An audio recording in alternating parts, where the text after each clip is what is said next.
Good morning, everyone. It is Saturday morning. It's a little before 10. Excuse me. Pardon me.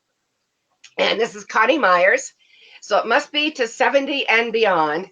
And I am so excited. I have been talking to this woman about joining me now for probably since I started it about a year ago. Anyway, and so I'm so excited that she's coming on with me, and she's going to be coming on a regular basis. Now, she's not 70 yet, so but I wanted somebody that wasn't 70 actually, because I want to prove that you can be 20, 30, 40, 50, any age, and take the insights that we talk about each week and use them in your life. So I'd love to introduce you to Michele Kole. Michele, thank you so much for joining. Connie, thank you so much for having me. I've been so excited about this. You're an amazing woman, and it is such an honor to be here and talk about stuff near and dear to our own heart. Absolutely. So today we're going to talk about change and transition. You know, we spend our entire lives in some form of change or transition. And certainly actually for me this week there's been a lot of major change and transitioning going on in my business life. How about you, Michele? You got any changes going on? This was an amazing week. Yes, we were in a conference. My husband and I were in a conference called Presence for 3 days that was just about going to the next level, about taking hold of our future and not letting our past dominate our thinking, but look at what our God vision is. What's next for us? So this was a wonderful week. Well, that's a perfect way to bounce off this conversation. It's really, I mean, the thing about change, everybody is afraid of change. As a matter of fact, I have a slide that has this little baby, and the baby's asleep, and it says, "I love that change happens when I'm asleep." But when, excuse me, and isn't that true? Most of us, we absolutely hate change. I have a sister that she's still working at the same job after 35 years because she doesn't like change, and changes can be so difficult for so many people. And I think the name of the conference was Presence with what? It was a C3 Presence, and it was a conference that our church puts on. We have we're part of the C3 church movement, and it's there's over 600 churches around the world actually, and this was C3 Americas, which was all of the churches in the Americas, Canada, of course, the United States, Mexico, San Salvador, etc. So it was an amazing conference. So, what is one principle or one thing that you learned that you're going to be able to use in your daily life? The opening speaker was that his nugget was little by little, which means that we all want it now. I always want it now. Now, I love change. I'm one of those people who absolutely loves change. I like transitions. I like new things, but we can be so impatient to have it all now. And so when you get a vision, when you know where you're going, what the next level is, you may get a piece of that, but there's numerous steps. Nobody is really an overnight success. Overnight successes take 50 years sometimes. Exactly. I'm an example of that, 50 years. Yeah. We're constantly, our life is changing. We're an entrepreneurial type family. That's the way we look at things. And so little by little is just an aha. Okay, I can do that.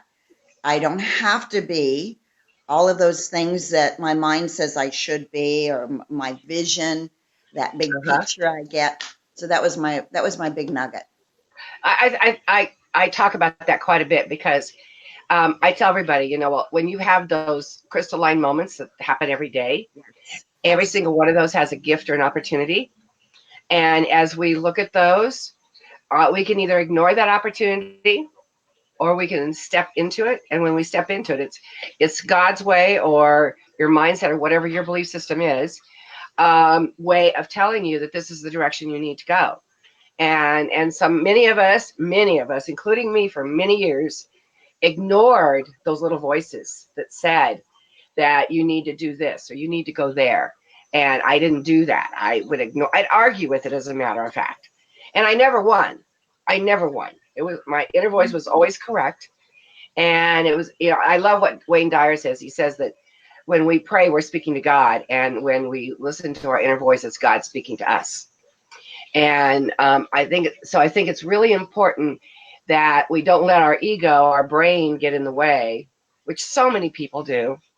And we all do, to a certain extent. We let our ego and our brain talk us out of things. I love what Mel Robbins says. She says you have 5 seconds to act on a thought. And so you go 5, 4, 3, 2, 1, and then do something that whatever that thought or that inner voice is telling you to do.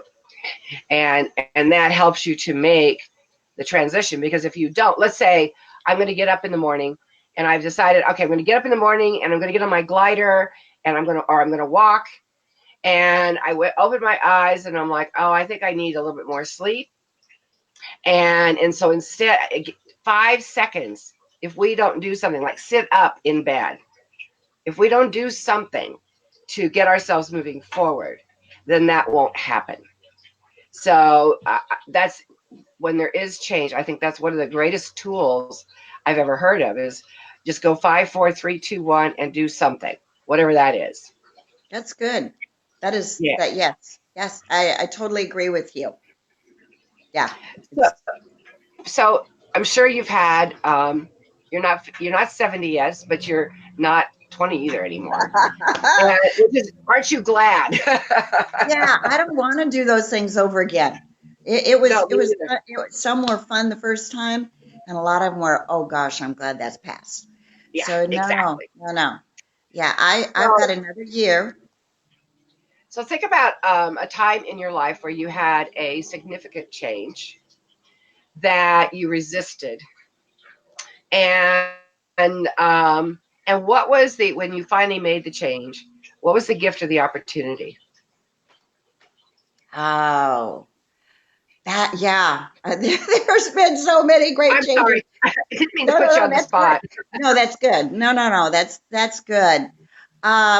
Made a big change last year, and I had been uh, I had been working out of an office and and I am not a 9 to 5 person, never have been. I work many hours, different times. Did that while I was raising my children, and had been on my mind for quite a while. And I kept saying, no, no, no, no. I need to stay here. I'm gonna do that. Um, but something just kept. You know how you get that in the pit of your stomach, knowing that time I've got to make this change. I've got to do this.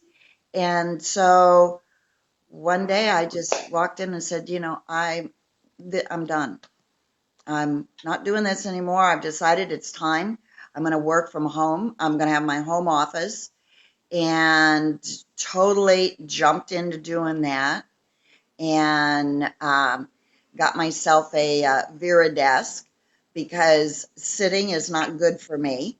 So when I do changes, it's all kinds of little things together. And so that was one that made a big difference just in how I felt about what I was doing and how I was doing it. Um, it brought my husband and we decided to do a different type of business than we have done. So collaborated more with him. Opportunities in other areas, ministry opportunities that I like to be involved in. So when you take that step, God opens up so much more because you're willing. So it's all about being willing. You're not allowing yourself to stay in, to stop you from moving forward. And your mind will do that.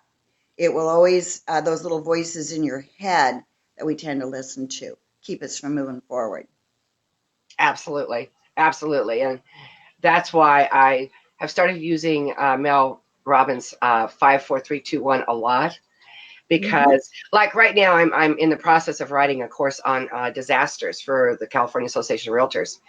Good. And I was a FEMA inspector. I did it for about 8 years, and I've always wanted to write a book for consumers about what to do, because they tell you to have your emergency kit, which nobody does, or very few people do, but they don't go into uh, if there's a flood, what to do, if there's an earthquake, what to do when it happens. There's not a lot of information of how to get the resources.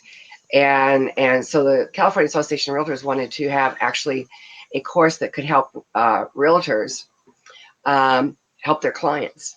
So I'm in the Mm-hmm. process of, well, I had done all the research. I had done everything, except I hadn't put anything on paper yet. So this week, I went and I pulled up some of the information I had pulled, and I started finally getting it all onto paper.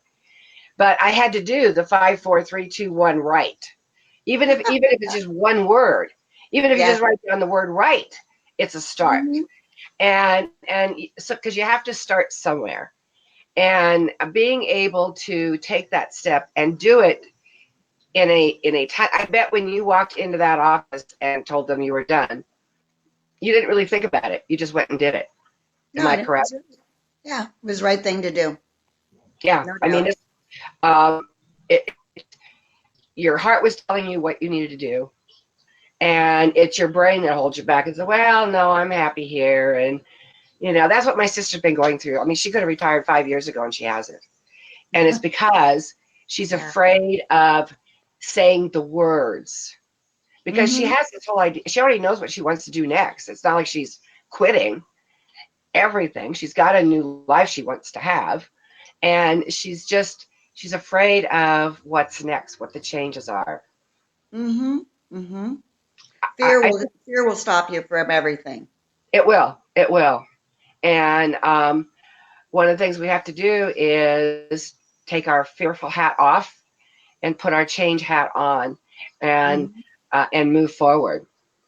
So if somebody's in the middle of a major life change, like maybe like for me, I mean, the reason I wrote my book, the reason I'm doing what I'm doing is because my husband passed away 8 years ago. I wouldn't be doing this otherwise. If somebody's in a major life change, maybe they're going through a divorce, maybe their kids are leaving the house, they're empty nesters now, maybe they're going through, they've lost a loved one.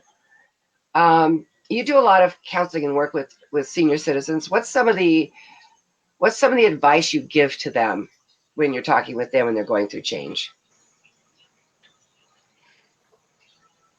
For me, because my life has always been focused on what is God telling me, is what is what is God telling you is next?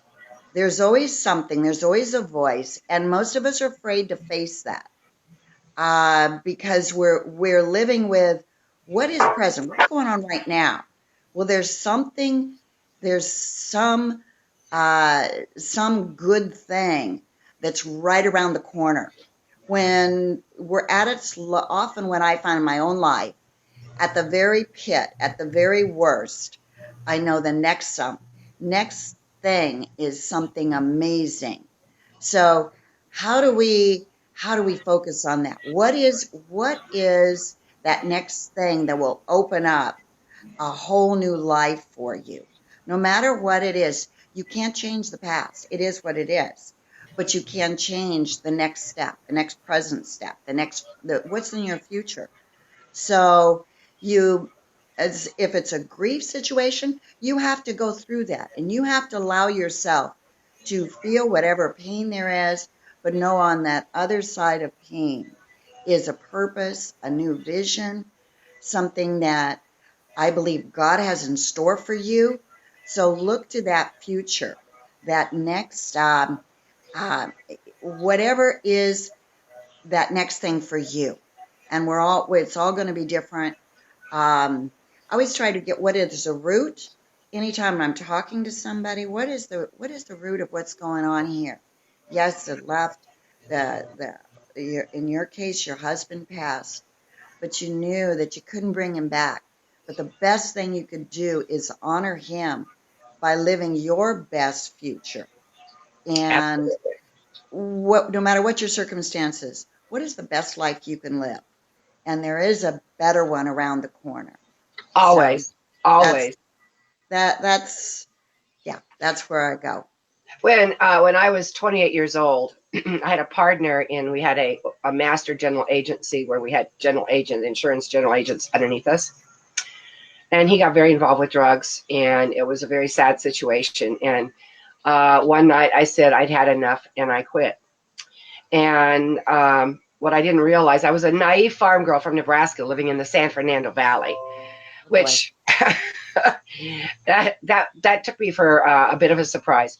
Anyway, I went out to get the same contracts, and he had not put my name on the contracts, so I couldn't. They didn't know Mm, who I was. They didn't know me from Adam, and so I ended up losing $250,000. Now that was back in 1983, I believe, wow. and I basically had a nervous breakdown. And 2 years later, I wrote him a thank you letter, because that's when I learned just exactly what you're talking about. I learned that no matter how devastating something is, that there is something bright waiting for you. That's And right. it's really all about where your mindset is and how you approach it. I would have never met my husband if that hadn't happened. I would have never moved to Portland, which I love, but even though here I'm in Vegas, but I love Portland. And um, I wouldn't have been there for 28 years. I wouldn't have raised my kids there. I wouldn't be where I am right now That's in right. Vegas if all that hadn't happened back then. And I think really for me, the pearl of wisdom that I take away from this is there's always a positive reason why something happens. That's right. It's those crystalline moments, whether they're positive or negative. There's always a gift. There's always an opportunity. And if we can focus on that, even Hmm. though, like, when somebody loses, like I do some work with some widows groups, and when it's fresh and it's raw, my next door neighbor just lost her husband. When it's fresh Yeah, and it's raw, you don't want to hear it, that's but right. you reach a point where you're like, I can't do this anymore. And when you get to that point, that's when you start thinking about what's next and what you can do next. And Hmm. I always tell people, I look for what is the gift that your spouse left behind? Or what is the gift that your loved one left behind? Because they did. My husband, the greatest gift he ever gave me was in his passing. And I mean that with all the love and cherishment I could possibly muster, because I wouldn't be talking to you right now. No, I wouldn't. no. I wouldn't be writing my books. I wouldn't be writing my courses. I wouldn't be having to 70 and beyond if he hadn't Oh, yeah. passed. And he's with me every single day. I know he is. And I know he's very proud of everything that I've done. So find what that gift is that that loved one left behind for you. And if it isn't a loss like that, you know, my daughter-in-law is very, very close to my granddaughters. I mean, they're glued at the hips. And now the youngest one, just I think it's this week actually, is leaving for college. And the other one's already been gone for about 2 years. And that's a huge transition, you know, being home without those kids around. But the gift is, look at the lives they're creating, you know. So whatever that gift is, you need to focus on that. Yes, yes. You're so right. So, well, Michele, we're going to end this here because we've been on for about 20 minutes already. Can you believe how fast this goes? My goodness. Well, it's so much fun to talk with you and hear your wisdom and share with the viewers just exactly. We're we're both of us a case where we're moving in. We're not victims. No matter what happens, we're victors in our life. We know the gifts that have been given, and every one of us has those gifts just planted, waiting for us to open them and experience a better life. Absolutely. Absolutely. All right, Michelle. Well, thank you. And hopefully you'll be able to come on with me next week again. And this is Connie Myers and Michele Kole. This is 270 and Beyond. And we will see you next Saturday at 10 o'clock for 270 and Beyond. Have a fabulous week, everybody. Love you all. Bye.